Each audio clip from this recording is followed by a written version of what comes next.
Okay, now we're going to load an image and set up the grid to do the lighting correction. So let's see. If we go to the COD lighting menu, we'll see Control 1 is Load Core Photo. Before I do that, what you want to do is, we're going to do 964A, and what you want to do is examine the coring matrix. We want to start with full cores, that is, cores that have the maximum number of sections and core catcher. So core 1 here does not, it only has 5 sections plus core catcher, so we want to start with core 2. Later on, what we'll do is eliminate grid points as we wind up with fewer sections. Hide that guy away. And in practice, what I usually do is take the coring matrix. When I'm at home with several monitors, I'll just stick the coring matrix on another monitor so I can refer to it and know which core to do next. Anyway, that's getting a little bit overboard. Let's just load the core photo again. And we want 2 to begin with, so we'll open her up. There it is. Okay, you notice you've got sort of this gray area around the perimeter. There's some kind of crazy aging thing that happens with these images. And you get this kind of purplish. These aren't too bad, really. The other thing we need to correct is that the lighting source for the core photos is somewhere around the center, which means that the edges are a little bit dimmer than the center.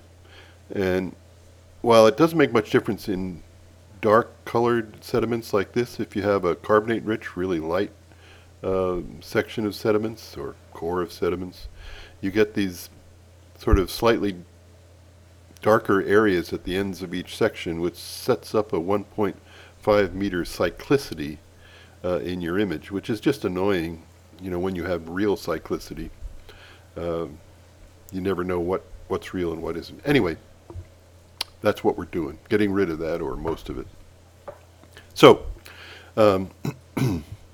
what we need to do first is set up a grid. What we're going to do, if you take a look at any point, say we'll do this one with A cursor, we'll do this one with the B cursor. Now these core table boxes should be white or something close to white, and in the 0 to 255 scale of RGB images in IGOR, or in any images really, 255 is white. So if you have 255 value for the R, G, and B layers of an image, you will get white. So we can look down here at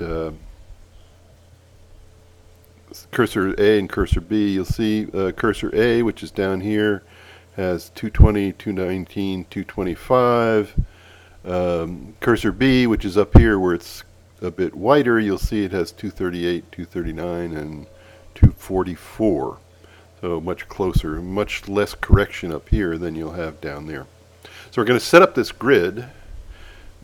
Then with that grid, we actually make surfaces for R, G, and B, and then correct those surfaces up to, I think it's 250, the value that we use, just to make it almost white. So the way we set up our grid, we take the A cursor and put it where we want to start a row of points. So we'll put her there. We go up to COD lighting, and you'll see that Control 4 is grid setup. And I will hit that, and you see now we have a grid point set up.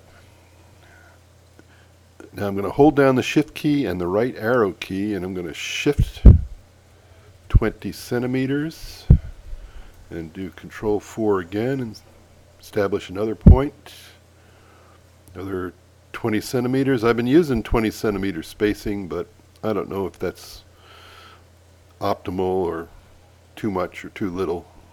Well, I know it's not too little. It may be overkill, but things work pretty quickly. So I'm holding down the shift key to accelerate the arrow key. It goes 10 times faster with the shift key down than it does with just using the arrow key. Let's see, that's 80, 100,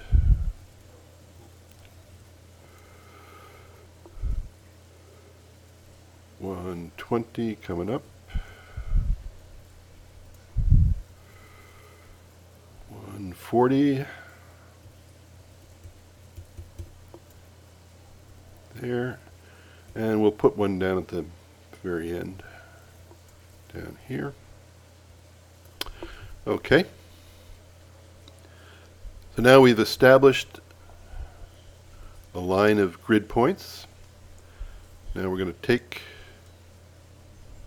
the A cursor, put it on the wave, not the image, but the wave. You'll see down here in the lower left corner, we're now actually on that grid point.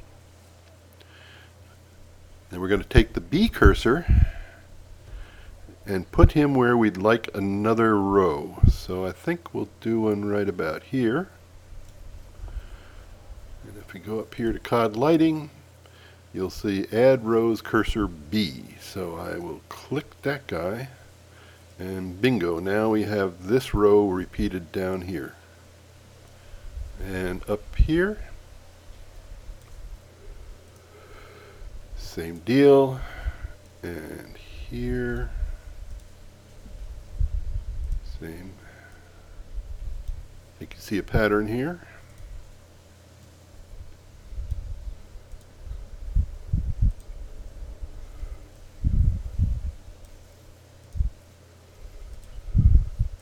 Like so, like so, and like so. Okay, now we got a grid. I don't put grid points at the very top because there's a lot of tick marks there, and you'll find out there's enough variability in the actual registration of the camera versus the core table that if you have a lot of ticks, you run the problem or the possibility of having one of the grid points overlay a tick mark, in which case it's not white anymore, it's black, and we don't want that. Although a single grid point on a single instance of something dark is okay, because the program does remove individual spikes. Still, you don't really want to do that if you can avoid it. And you'll see down here we've got one point that's on a gray area, and we want to get rid of that. So we'll take the A cursor, move it over there, go up to the COD lighting, and we will delete cursor point A. There it goes. The rest of these look all right for the moment. So I think we'll give it a try. Let's go up here to lighting, and we will say core table correction. Command 2. So this is core 2, 964A, and the fit order is 4.